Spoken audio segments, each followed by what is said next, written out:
Welcome to Eureka Street Crypto. This is my anti-professional crypto channel. I'm just a barely sane dude who fell down the cryptocurrency rabbit hole. This channel is my fumbling attempt to communicate myself outside my own head about my journey in the crypto space. It is basically my brain dump. None of this is actual financial advice.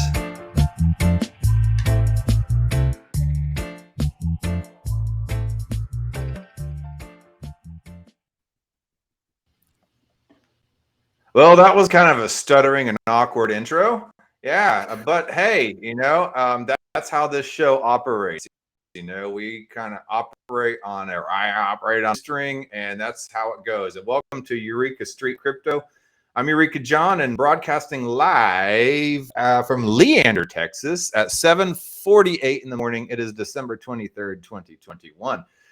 And if you're joining me for the first time, welcome to the show. This is my video blog, aka Brain Dump. I'm not sponsored by anybody. I'm not shilling anything. I'm not a professional. I'm not a financial advisor. I am not a fundamentalist or fundamental analyst or anything, an analyst or anything like that. I'm just a dude who likes crypto, fell down the rabbit hole, and try to learn every single day, and coming on every single morning to talk about stuff that I learned and just brain dump it. And you get to see the result of it. So whether you're actively participating or voyeuristically watching, you get to see something new every single day, because the crypto space is constantly changing and evolving, and there's always something to talk about.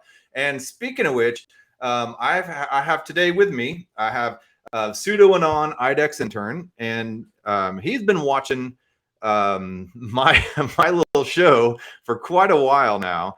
And he's been a big supporter from the very early days, whenever I was messing around with PO-ops, whenever I was looking really awkward. I mean, I'm still always awkward on screen anyway. But and he's always been a super encourager. And just giving me some advice and some insight from his perspective. And so welcome to the show, IDEX Intern, and it's good to have you on. And I love to get feedback and hear things from your perspective. So, hey, welcome. Yeah, thanks for having me on, man. It's so good to meet you face to face instead of Twitter DMs. This is like the 2021 face to face now. Yeah, right. I know. Yeah, maybe one day I'll be down in Texas when we get some lunch or something. Right on. Yeah. So thanks for jumping on. I'm interested to hear your perspective on a lot of this stuff. We can go through the old CoinGecko here like I do every single morning to kind of warm up. Obviously, as you probably know, I'm not exactly a technical analyst or whatever. But I like to look at the numbers. We got to, let's see, let's refresh this screen. No, I don't want to do that. This screen's pretty refreshed. We got Bitcoin at $48,902. What do you think about that? Bitcoin's just doing its thing right now. I think Light tweeted something last night about how he's prepping for a short squeeze, right? So I don't know. Hopefully it'll go up. My hope is that the big coin goes up. So, yeah, I mean, Bitcoin's the king. A lot of people say it's a dinosaur coin, a boomer coin, and all this stuff. But at the end of the day, the big guys who are coming in with the money, they see all this smorgasbord of different crypto options, and all, they got their gray hair, but they got their money, and they want to get into this innovative crypto market. But they're looking around them, and there's a bunch of little kids, to them, with all these funny little weird NFT projects. Yeah. And then they see Bitcoin as kind of secure and stable, So yeah, institutions are already on their way in. So I think that we're not going to see Bitcoin under 50,000 for much longer, just in my amateur perspective. Yeah. And then Ethereum here at $3,969.72. Would you consider yourself an ETH, on the ETH train? Oh, I'm a big fan of Ethereum. I have my ETH bags locked and loaded. I have them staked, and I'm super bullish on ETH. I absolutely love everything about it except for the fees. I hope that you know. But yeah, I think ETH is wonderful to hold, but not awesome to use as a member of retail. That's my opinion on it. I think that all these layer ones are doing so well because of that. Like, Okay. yeah. Yeah, I mean, I agree. ETH to me is going to be the layer one, the settlement layer for a lot of these, even other blockchains like Avalanche and Phantom and Polkadot and stuff like that. They're all creating the bridges to Ethereum, not vice versa. Yeah, I totally agree. Yeah. I think that, yeah, I was listening to I don't know if you listened to the debate between Suzu and Hasu, but they were talking about ETH versus layer ones, and Hasu was arguing for ETH, and he was saying like this thing will just become, it's not really for like retail, it's not for the retail investors, it's for become a global supercomputer settlement layer. And I agree with Hasu. But I think that Suzu really did bring up a good point, like by saying that the ETH's moat is just like pretty large right now, and yeah. So I think that users will start to find ways like around the bridging process. Like you can now go to, like, I don't know if you use KuCoin, but you can get on the Polygon chain for like $1 Oh, through no KuCoin. way. Or no, Yeah. Binance. It was through Binance withdrawal. Yeah. Oh, Yeah. okay. So I don't know exactly. I've never done it before, but some guy was like absolutely raving about it. So I think that I might start doing that. Yeah. Well, can't with KuCoin, can't you get directly on the layer two from fiat? Or I know one of these exchanges is starting to play with that, or maybe it's Coinbase. So I mean, it's funny that you mentioned that. I mean, IDEX is actually working on a fiat on ramp for the exchange. So To layer two or to IDEX? to Polygon, to layer 2. So Wow. Okay. I'm really excited for that. We're working on that, and I'll touch on that a little bit later. Yeah, a little bit of alpha coming. So yeah, we got to get through this CoinGecko here. I know it's so easy You're to go stuck on down all ETH. these We're on number tangents. 2 right Squirrel. now. Yeah. We have I'm 4 a hours. total golden retriever when it comes to stuff. Oh, I see my name on here is named Screen. Whatever. Yeah, they just call me Screen for the day. Yeah. All right, so Screen. Binance coins 531.64. I'm not a big fan of Binance, but it is what it is. Tether, stable coin. I think we could get rid of all these stable coins and the wrap tokens out of these rankings. I just feel like it's just noise. Yeah, you don't think Tether will be, or like some stable coin will be in the top 10 in like 5 years? Do I think any stable coin, like at all? Yeah. Well, I don't know. I mean, stablecoin, I've always used like the swimming pool analogy. You kind of, you dip in and all the kids are playing, chopping up the water. And then, whenever they call, the lifeguards call adult swim, you get out on the side of the pool and you wait. And that's kind of like what you do with stable coins. While the big boys play. Yeah, you play around and all the token you trade around and with all the volatility. And then whenever you want to step outside of the pool, you cash out into a stable coin instead of into a fiat bank. So if the process for cashing out to banks doesn't get easier, stablecoins will always have a place, and there will always be a demand for it, as far as I can see. But I mean, what do I know, right? Yeah, what do you think about that? I think that it's pretty like inevitable for a stablecoin to be like in the top 10, just because they just have so much utility. Like, yeah. I was having an interesting conversation in the sauna yesterday with an accountant. We don't have those in the South. Yeah, right. That's where you get the real alpha about crypto, is the sauna. But so I was asking him, he's an accountant, CPA, and because I'm really scared for tax season personally, because like, I'm like in these compound interest APY Ponzi's, right? So like, I don't know what's a taxable event and what's not.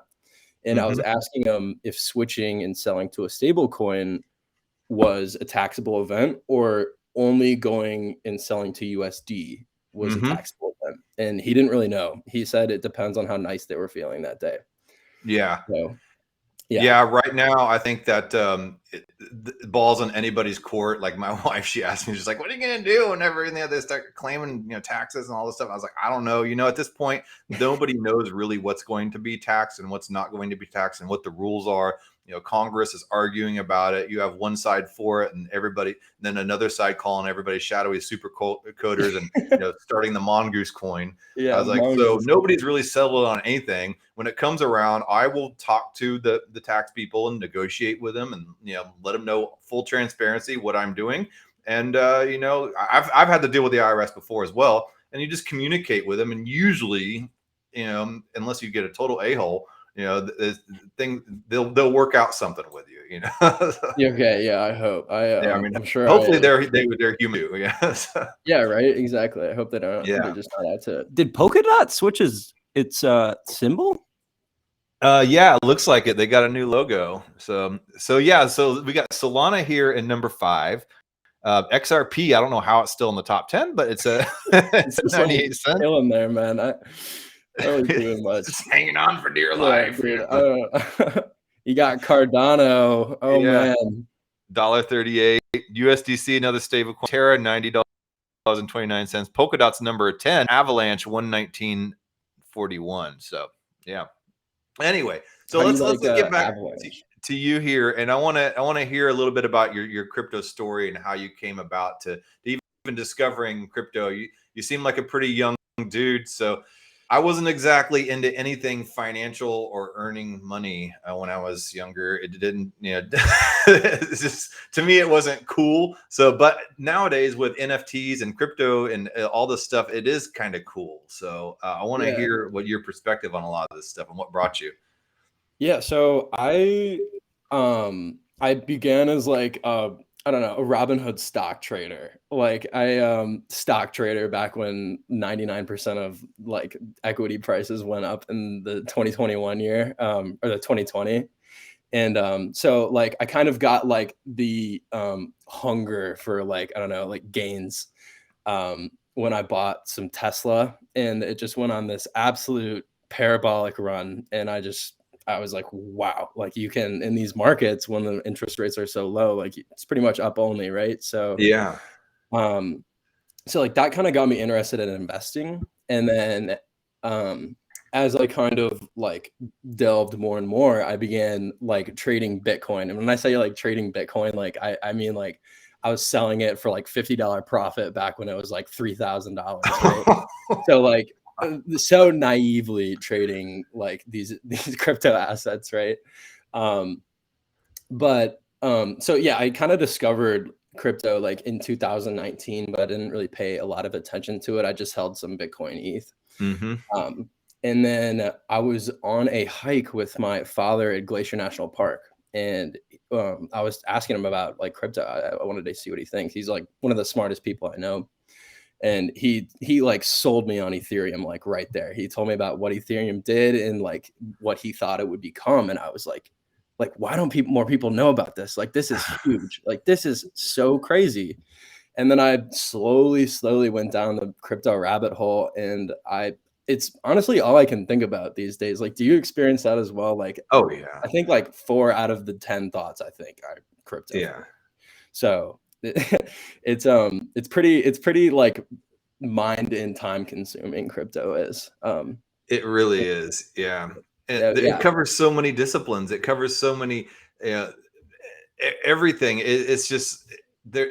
It's philosophy, psychology, economics, finance, programming, you name it. It's there's something, art now with NFTs. There's something with crypto. It's insane. Yeah. Someone said something really interesting. They were talking about like, we were talking about Bitcoin and like why these big boomers with gray hairs, like they just go to Bitcoin because it makes sense to them. And they were talking about NFTs, and like a large buyer could look at Bitcoin or all these assets and be like, all right, whatever, they make more of them every day. I don't really care about it. I think it's a big bubble. But NFTs, their art, I can see this being really important in culture. I like that, and I'm going to go and invest in that direction. So I think that you do bring up a good point, and like there's something for everybody in crypto. If you like gaming, you go invest in there. Yep. Play games, play to earn. It's so exciting. I absolutely love the space. Yeah, and speaking of NFTs, people say it's just about JPEGs and art. It's actually, the NFTs started out in the tokenized real estate space. It just wasn't ready for it yet, and I still think there's got to be some time for it to develop.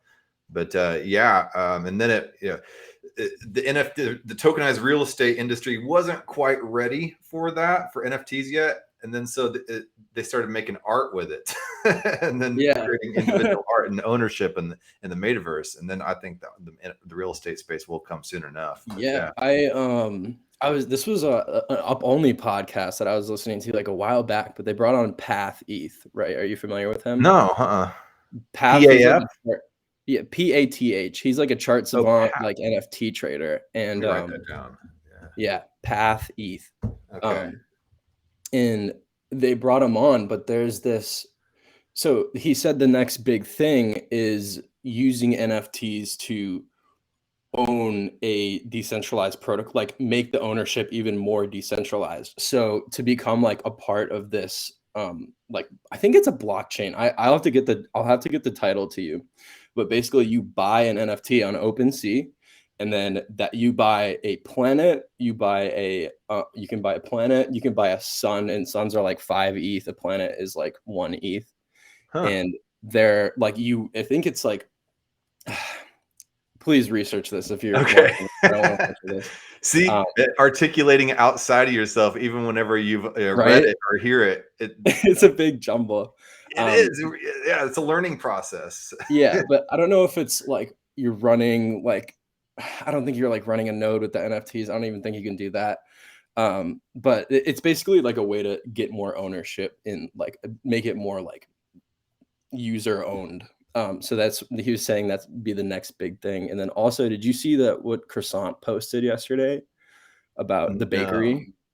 So he posted like a really big thread yesterday talking about how like he started out as like a political writer, right? Mm-hmm. And he had hundreds of thousands of followers, and like the government like took all of his like platforms down. So I didn't know that. Yeah, so he like turned full decentralized, like no centralized parties, like screw that. And his like ultimate mission is to like create a community of like independent researchers, mainly focusing on ETH. And the website's called The Bakery, and you purchase an NFT, and that grants you access. It's like buying like a expensive like journal that people release. Okay, so he opened it. I didn't know that. I think so. I saw when he was announcing it, and I've been waiting and trying to figure out how to buy an NFT and get into it, but I hadn't seen any follow up. So, oh man, that's awesome. That's good news. Okay. Yeah. For those of you who don't know, this is croissant.eth. Croissant, if you're French. Yeah. But check it out. I mean, the guy or the lady, whoever it is, just has created this amazing thread profile for Twitter, and he talked about Ethereum, and it's really good stuff. And so he's opening up the bakery, which is what IDEX Intern has referred to here, and it's kind of a gated access using Web3 and NFTs as a way to subscribe and support the whole platform in a decentralized manner. And it's really cool idea, the way that it's going to be set up. So yeah. Yeah, and I think I connected you to pastry.eth, right? Yes, pastry's rad too. He's awesome. They know each other actually. Dude, I figured there was some kind of interconnection. Yeah. I thought it was Croissant. I asked him, I was like, "Are you Croissant?" And he's like, "No, but we're very close." Okay. So I don't know if that means he's Croissant or he's like a one-man army of researchers or something. Maybe it's his wife or something. I don't know. Yeah, or partner. So, yeah. And so I've been like discovering all these like small accounts that are like bakery themed. Like there's a pretzel.eth now. Like they're popping up out of nowhere, and they're gonna have like these huge accounts. Like, so I'm really excited for that. Yeah. So let's get a little bit more back to you here. I want to ask you. So you found kind of this whole idea hiking with your dad in the mountain about Ethereum, and then you went down the rabbit hole, and you said a while back you were looking for a job in Web3, and you wanted to start a career in Web3 and didn't really know, where to begin to look. So how did that process go for you? Like, where did you start for people wanting to jump into Web3 as their full-time job? Yeah, so I'm 22. I'm still in college. I majoring in marketing. I'm gonna finish my marketing degree up this year or next year, I guess. And I think I don't know. There's like like laws of attraction. I think there is some merit to that like kind of line of thinking where if you become obsessed with something enough, like your brain's gonna look out for it and it's gonna Mhm. generate all the ideas necessary, like give you the motivation to do it. Like you're searching for it, right? So Mhm. I think I was just like really, really obsessed with getting a job in Web3. So basically how I did it is I networked with people like you on Twitter. I asked around, I tried to build like a good like following base and whatnot, and just connections. And also a little bit of alpha. There's a website called blockchainstartups.com. And I'm writing it down. yeah, blockchainstartups.com. And literally I would just sit in class and just like apply to like I think I applied to like probably like 120 different like startups. Wow. I applied to the ETH Foundation like 5 times. I'm still getting rejection emails from my I don't even know how I sent that Yeah. many applications to the Ethereum Foundation, but yeah, like so I applied to a ridiculous amount of places, and I Yeah. got I really lucked out with IDEX. Like they've been absolutely like phenomenal so far. So Uh-huh. yeah, blockchainstartups.com, everybody, and just network on Twitter. If you're not on Twitter and you're in crypto, like you Yeah. gotta know that. You know, crypto Twitter is like a double-edged sword, you know. It It can be is. the best thing or the worst thing ever. You kind of really have to curate your feed a little bit. Mhm. Yeah, you get stuck in echo chambers so easily, and that's what I didn't realize.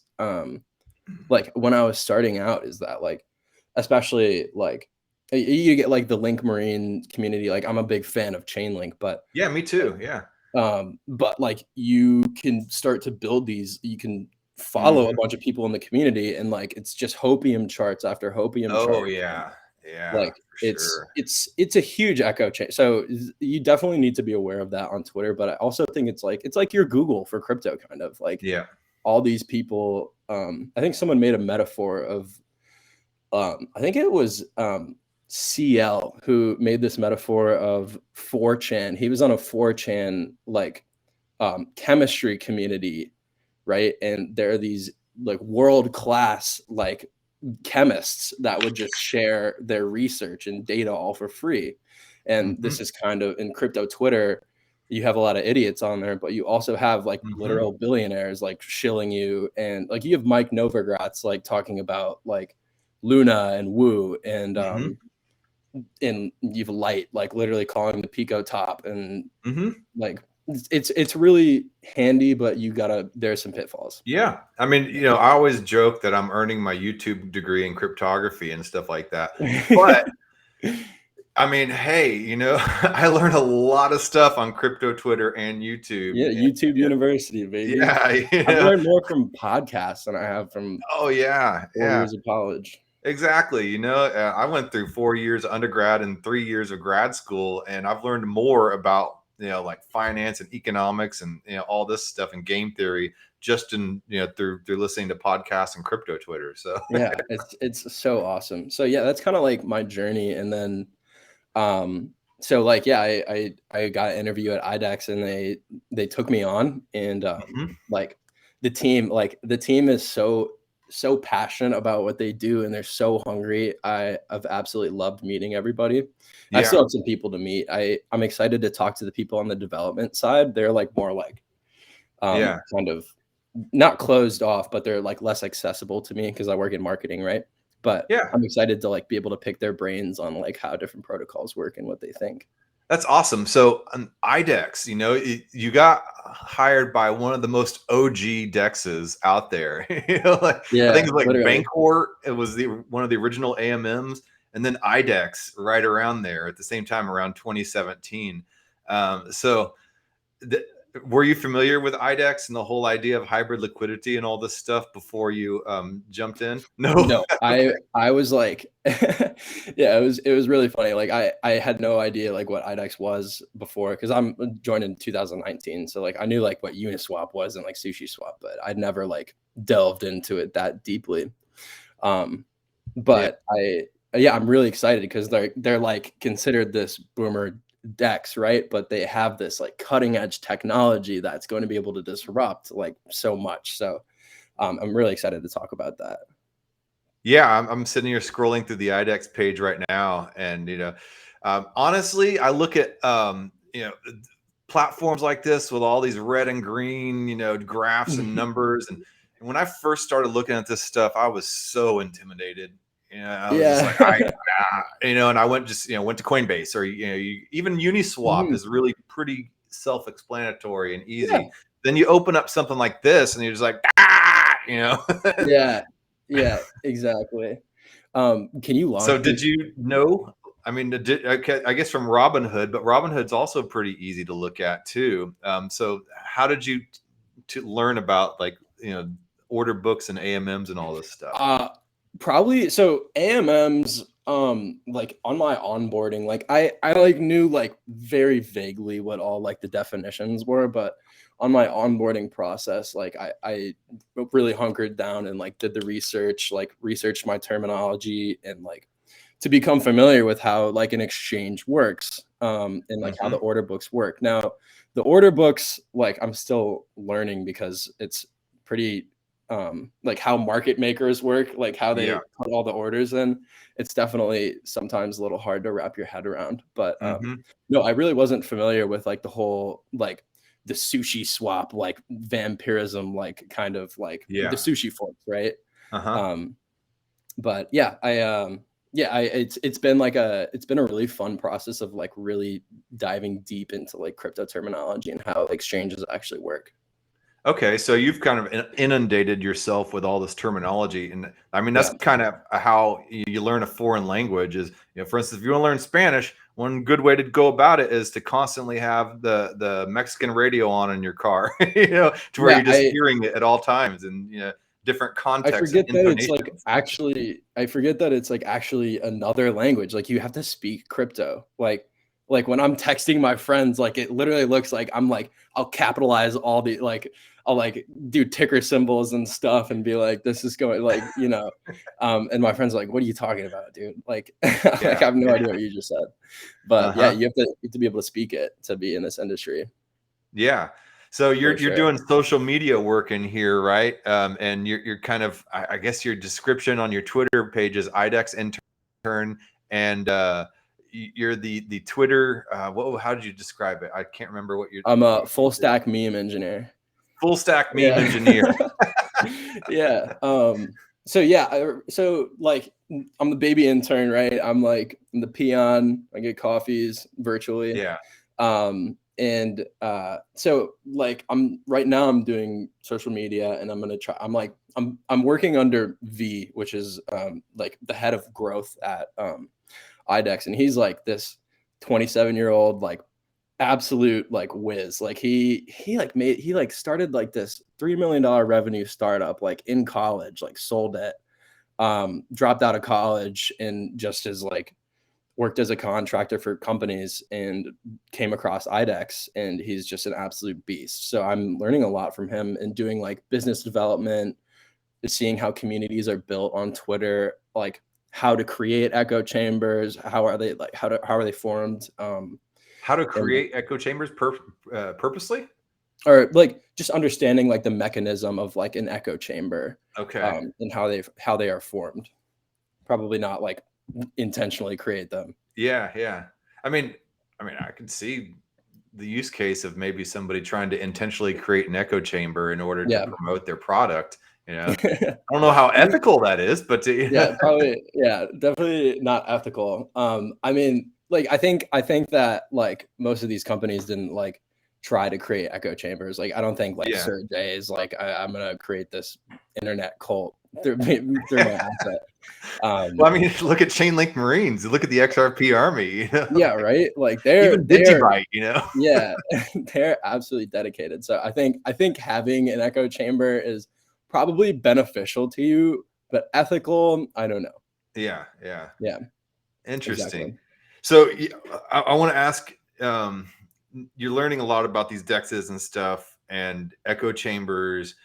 And what are your firmest convictions in the crypto space? Like no matter what you think you're going to learn, what do you think you're really going to hold on to no matter what?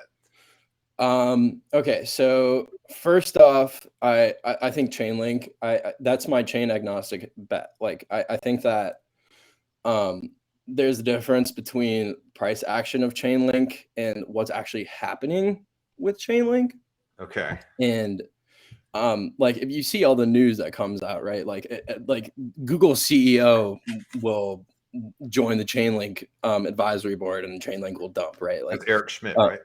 Yeah, Eric Schmidt. And I think there's a lot of inflation with Chainlink, but I think that what Chainlink will become is this, like, I mean, I'm sure you have a similar vision. Like it's cryptographic truth. And I think that like institutions will no longer really need to like trust each other to do business with each other. They'll just use a smart contract, and it'll create this trustless world. And I also think I'm also seeing a lot. There's this guy on Twitter. I probably won't give. I don't know. It's like there's this link brain on Twitter. I'm not gonna like dox him, or not dox him, like give out his name. But he posts a lot of research on like Swift and MasterCard, and he'll go deep diving into their documents and their releases. And they don't name drop Chainlink, but they'll reference Oracle networks. And I think I know who you're talking about. Yeah, I think you do. So yeah, I think that's what it will become. I think there's a lot of inflation with Chainlink and not a lot of demand. Yeah. But like, I mean, you can run a AWS Chainlink node, right? Like, companies are messing with this asset. So I'm really excited for it. And then number two is, I want to say Phantom. Like I'm such a big fan of Phantom. I remember I was super skeptical on Phantom. I was like an ETH maxi for a little bit. I had that in my roommate, like every time he was like, dude, buy Phantom. And I was like, like all the layer ones are gonna water each other down. Like they're not gonna have the network effect necessary. And then Phantom like does like, I like bought like a little bit, right? I bought like a little bit. I'll be like, okay, just so I don't like want to KMS if this like 10x is right. And I put like a little bit in at like 22 cents. And now it's like, I don't know, like it was pretty like overwhelming actually. So I'm really excited. Like I think Phantom, like their main goal is to become like infrastructure behind like government, like payment platforms. So there's a lot of criticism coming that they have copied and pasted Hedera Hashgraph. They uses the DAG technology, the directed acyclic whatever graph, acyclic graph, and I think it's really cool. I think that is the type of technology, because Ethereum necessarily can't really hang with this whole like. Ethereum is great, as you said, like as a base layer, for settlement. But as far as like day-to-day action, like traffic patterns, IoT devices, and everything like that, blockchain even is not necessarily the best solution. But this graph technology, this DAG technology can keep up at that pace. And I think that's where Phantom comes in. And when you bridge that with an Ethereum virtual machine to Ethereum, then I think the two can cooperate. And that's where I think a lot of these layer ones can cooperate with each other, rather than Ethereum killers. So I think it's just so I love that it's EVM compatible, because you can deploy on it so easily as running on like ETH, right? And I think they use like Lachesis, right? They develop you call it Lachesis, I call it Lachesis, but I don't know how you say it. However you say it. It's basically Hashgraph. Hashgraph. And somehow as the more people that are using the network, the faster, more secure, and cheaper it becomes. Like that it's insane to me.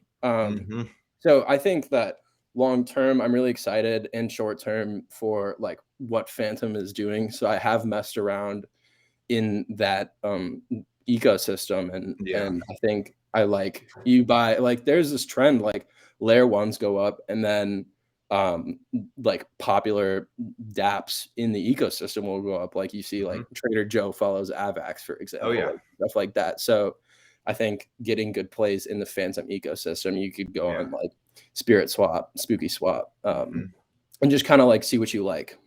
Yeah, just last week I joined the Hector DAO on Phantom, and I'm doing very well in that. So, yeah, it's kind of an it's an Ohm fork basically.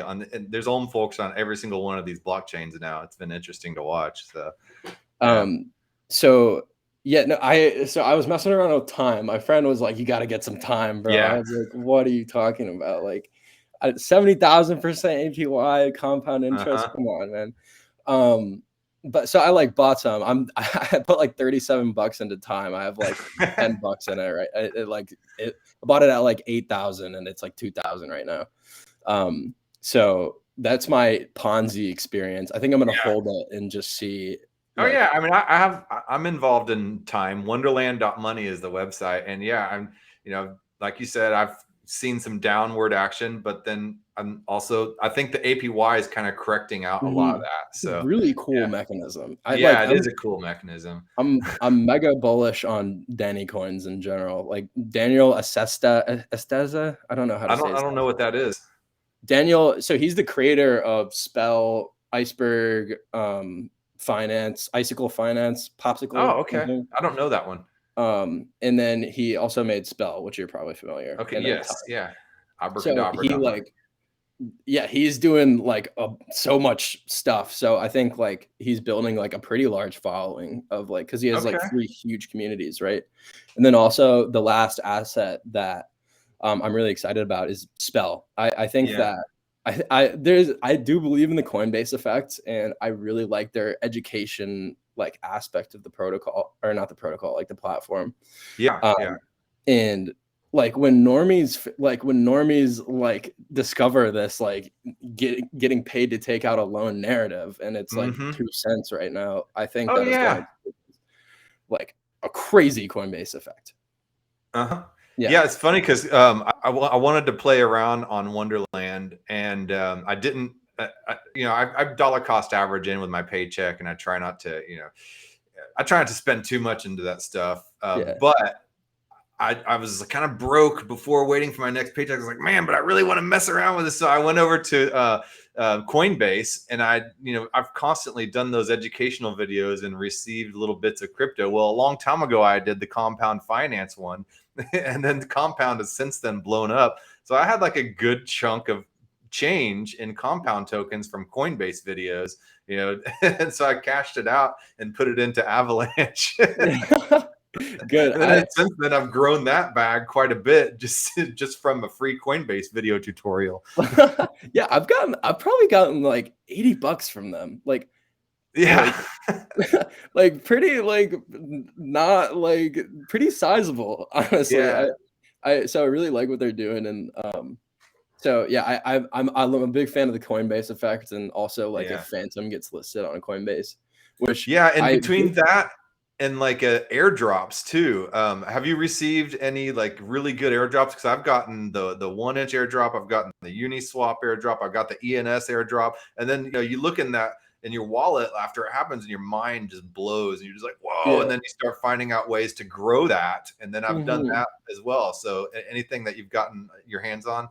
Let me check. I haven't gotten any airdrops. Let me check if I haven't checked my MetaMask in a while. Mask token I think is on its way. So I'm very consensus founder said something about it. I haven't received any airdrops. I need to be more curious. That means be more curious in my protocols. And that's another thing you can do in the crypto space is you can experiment with a bunch of different apps, and then the blockchain logs you on as having, your wallet address as having played with that. So, that's how I got that Uniswap and 1-inch address at airdrops, is because I messed with them, and I think ZK Sync should be having an airdrop coming soon. I'm sure if you do something on Arbitrum, whenever they finally decide to do a token, they'll do an airdrop, and if you messed around on Arbitrum with your wallet. So it's really good to go around and experiment and play with a lot of this stuff. I finally got some expendable cash. So I think I'm gonna start bridging into these L2s and just explore them. So I'm excited to try Arbitrum. Yeah, Arbitrum is pretty cool. I've gotten some stuff up on Sushi Swap on Arbitrum. And yesterday I did a show on the whole idea versus like single chain only dApps versus dApps that go multi-chain. And like Uniswap, Uniswap is on Avalanche, they're on Polygon, and I could see them going, not Uniswap, I'm sorry, Aave, and I could see them going on to Arbitrum and several others, where Uniswap, in contrast, they're specifically on only Ethereum based type of blockchains. They only have Optimism right now. I don't know what IDEX is doing, but IDEX has expanded into Polygon, right?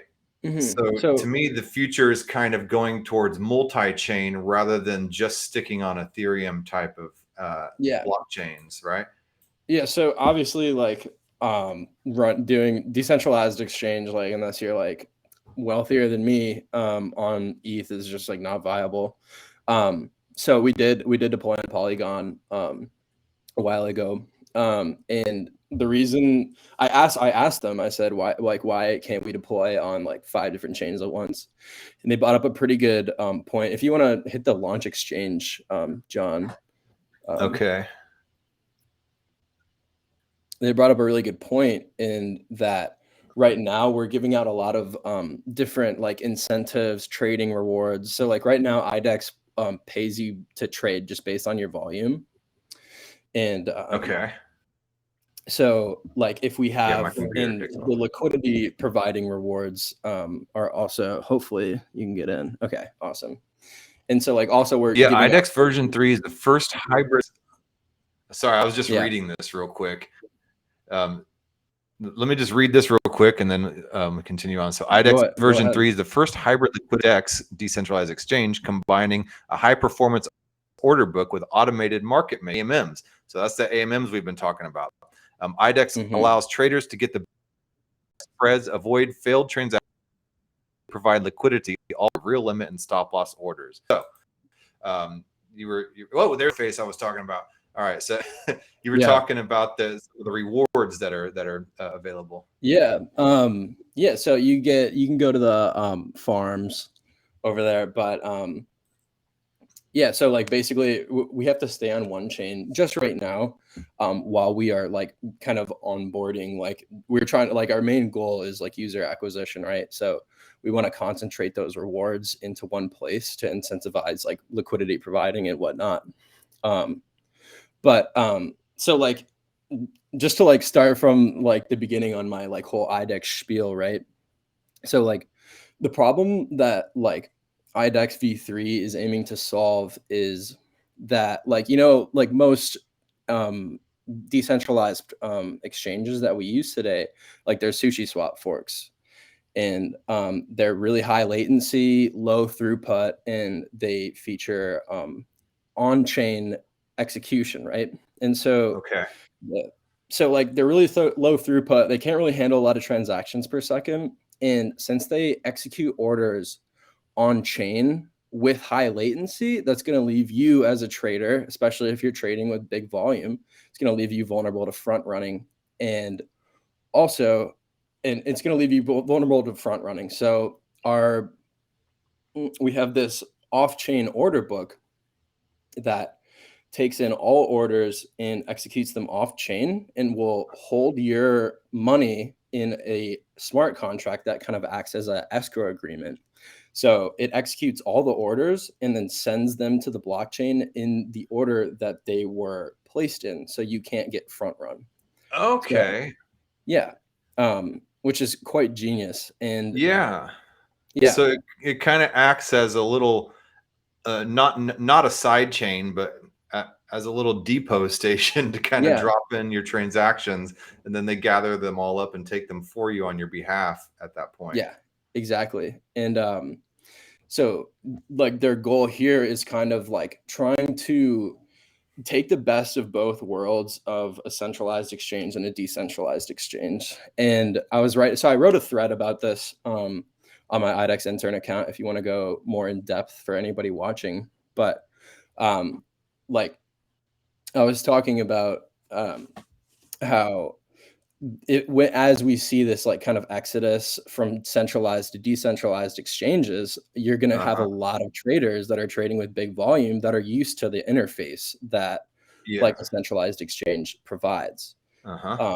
So why not pick the decentralized exchange that offers like the user experience most close to that? So that's they're used to this big scary interface you're gonna like you can't really, that a lot of us new people to trading and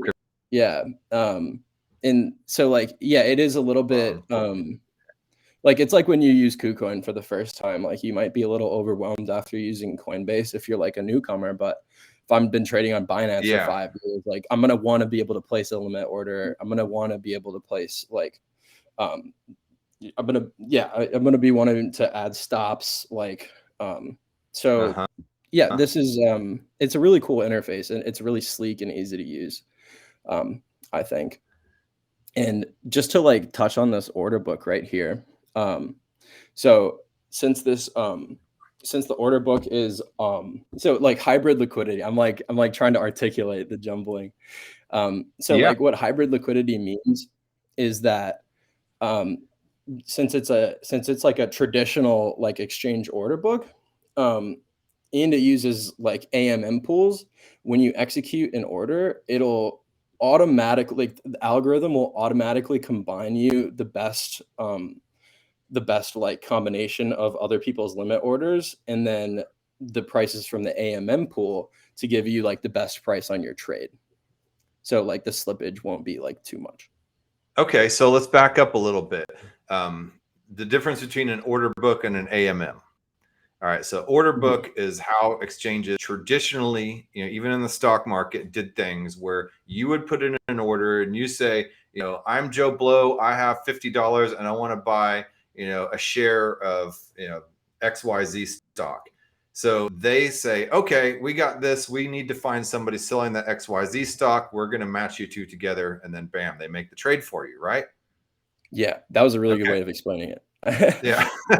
An AMM, instead of having that middle person, that an automated market maker allows anybody to add liquidity. So Joe Blow has $50 and, and let's say he has XYZ stock. So he could put both of those in there 50-50 in a pool so that anybody else who wanted to trade those two assets could dip in that pool because it's already there and nobody would have to look around for somebody else that has that asset. Yeah, it was a super revolutionary idea, the AMM pools. And I think so like IDEX, because we launched in 2016 and became like the #1 exchange for like 2 years, between 2017 and 2018, or the #1 DEX. And then we were kind of blindsided by this growing like AMM popularity, right? And so that kind of like took IDEX out of like the bigger picture for a while. And with this hybrid liquidity, that this new V3 that IDEX offers, it I just think it's better. I would rather use this than a Uniswap. Well, I mean, I've only really honestly I've heard about IDEX. I heard about it on Bankless and a couple other podcasts, but I never really dug into it. So last night was the first time I really kind of dug into it. So the problem with AMMs that we've been having, even though it's revolutionary and you can take the whole order book mechanism out and you don't have to find matching sellers for your buying needs, there's problems because there's front running, there's failed transactions, there's high gas costs. And tell me if I summarize this correctly about front running. Front running are when people or bots manage to go in because the blockchain is transparent. They can see your incoming transactions. So they hurry up and put another transaction in real quickly beforehand to drive the price up. And so they push it up. And then, so by the time your transaction goes through, it's going to cost you more. And then right immediately afterwards, they sell.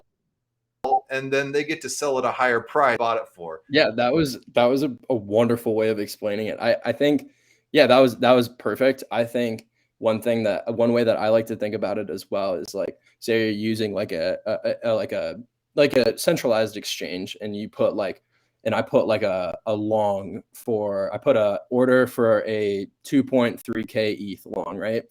And I post that on Twitter. Someone can put like a 2.34K, like a bunch of bids over there. So I don't get my order. And so like, I'm just priced out. So that's also a way like that you can get front run, to my understanding.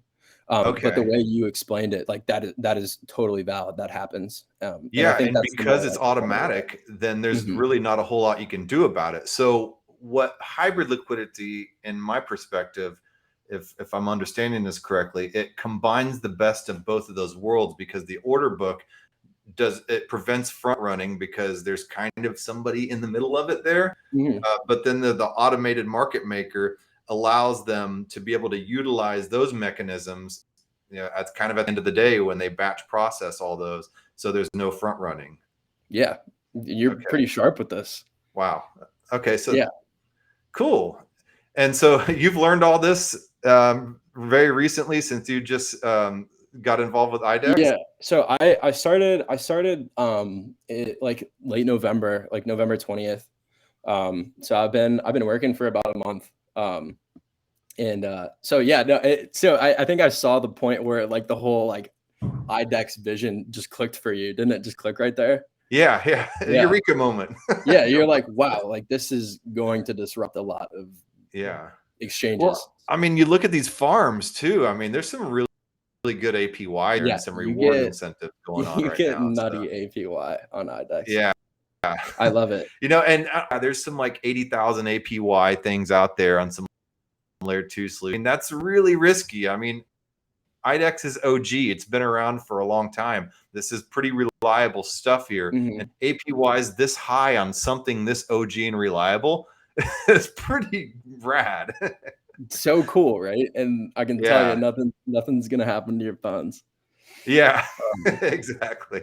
Yeah. So I'm so excited for it. I absolutely love it. Yeah. Are you LP provider in a lot of different other protocols? Yeah. I'm an LP provider in several sushi swap pools right now. Cool. So Nice. And it's doing pretty well.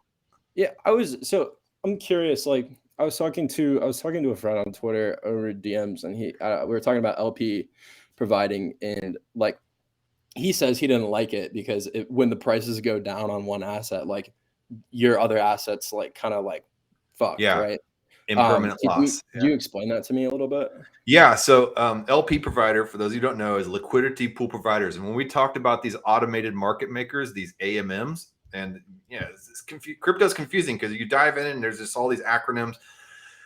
So the whole premise of IDEX is it combines this new model of AMMs with the old school model of order books. AMMs are great, but it has these problems with the front running we were talking about, and also impermanent loss. So whenever you are putting 50% of Ethereum and 50% of some other token, let's say IDEX token, and you put it in there, and then one of those prices dramatically drops or shoots up or something, it'll cause an imbalance in that 50-50. So one needs to correct itself. And then so you'll have the quantity of one of yours dramatically decrease or increase, and in order to try to balance back out that 50-50. And this could cause a pretty severe loss in one of the assets.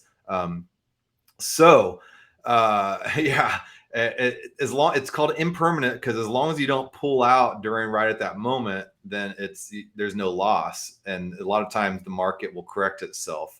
But if you do, and if you end up in a rug pull situation, say for instance you're in, I don't know, Bat Exchange or something, we'll just call it that, not Brave Browser, but just like Batman Exchange, and then you have the Batman token, and then you have it balanced out with ETH. We'll say the Batman token completely just gets rug pulled, and being rug pulled means that everybody kind of decides to beep back out of it, and you're the one left holding this bag, and that token drops in value, and you have all these Batman tokens left over, because you've put in this pool that's been trying to correct itself.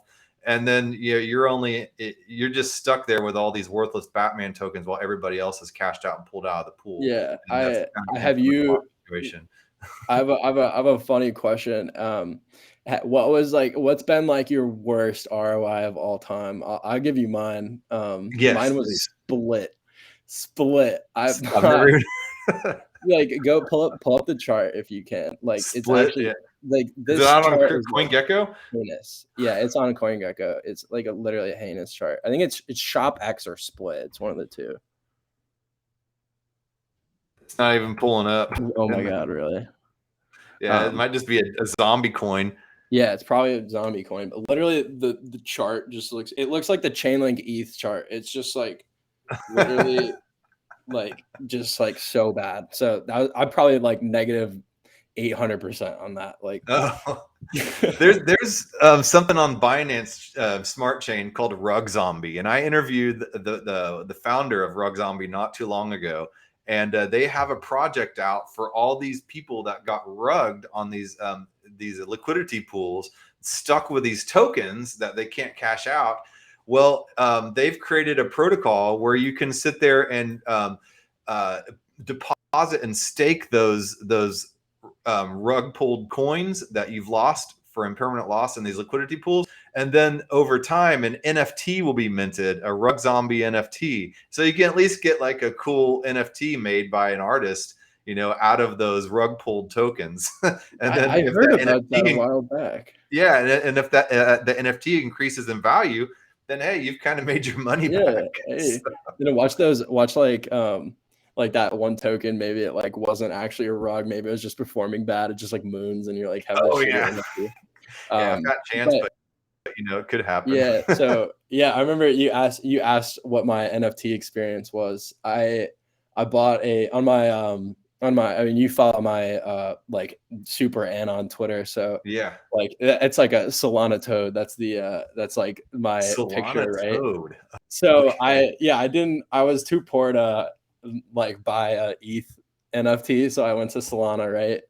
And I bought this it was like $300. It's too SOL, right? And so I bought this stupid toad and I put it on sale for the market. And I didn't know that you could just like rug. I didn't know you could rug NFTs too. So like in 5 days, like I got rugged on this, and I was like, oh shoot, no, like, I was so turned off of like the art NFTs, or at least on Solana, right? yeah.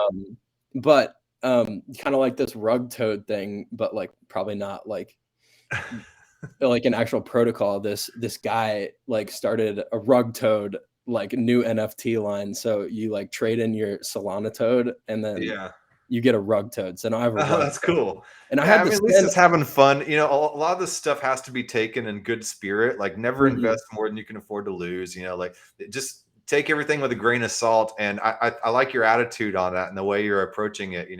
Like yeah, you lost on that, but you ended up possibly getting a cool NFT out of it. And yeah, right. Yeah, like when people ask me like don't you lose like a ton of money, and like yeah, I lose I've lost a lot of money in crypto, but also like all you have to do is get a couple of really good winners and you'll hit them too, and they make it up. Like you're good.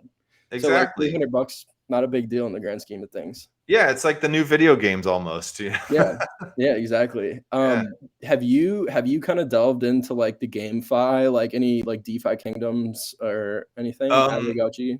Yeah, I'm starting to. You talking about like play to earn type of stuff?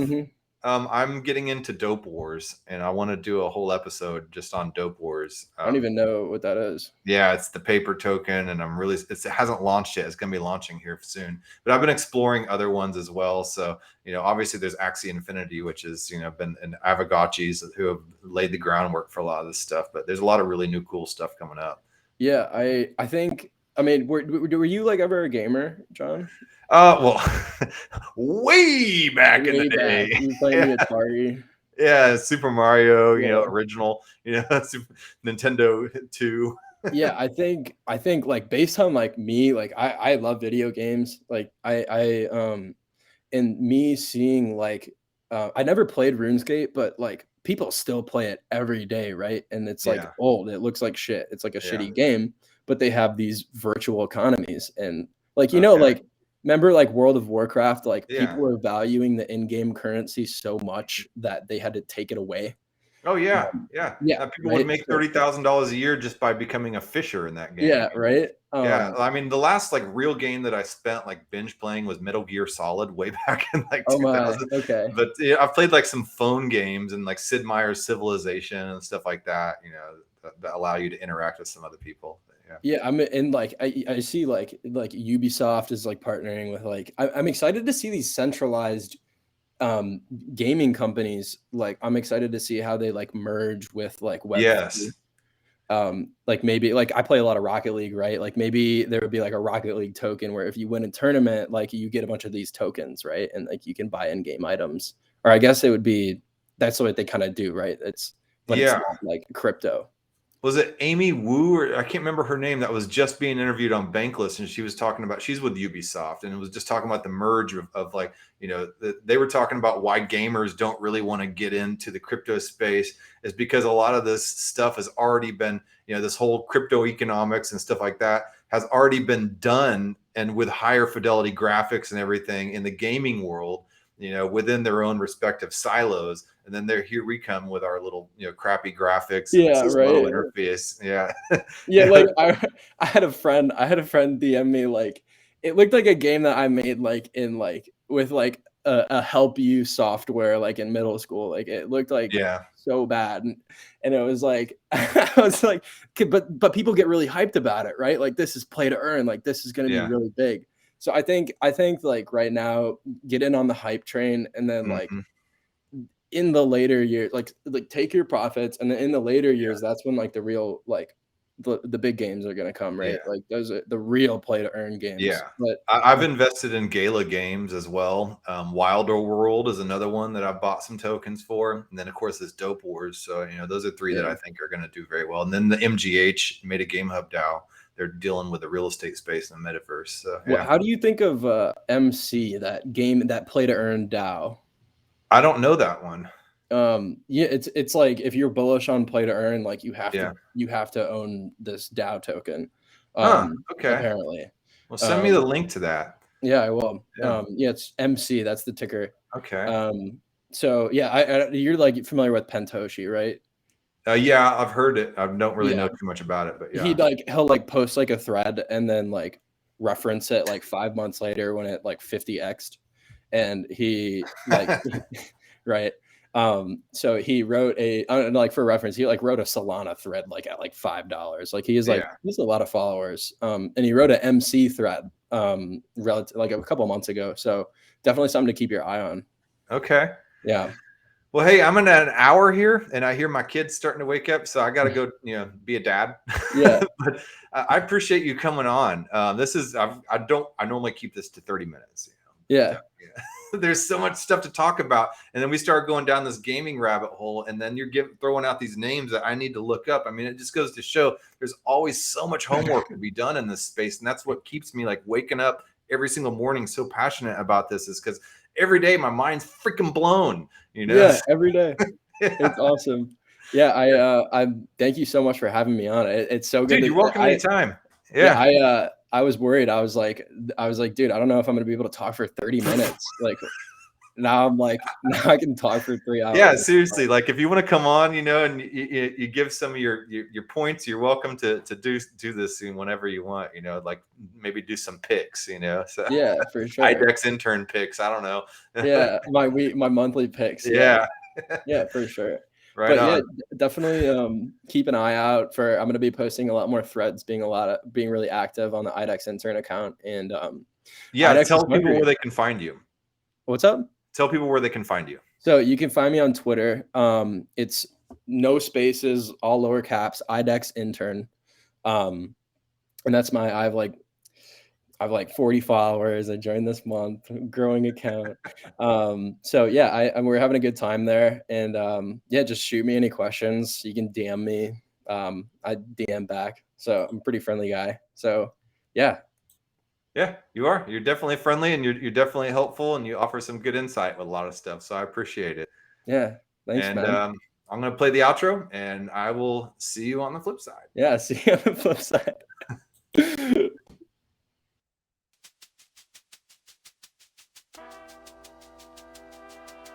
Thank you for making it to the end of this program. If you actually like this content, give a thumbs up.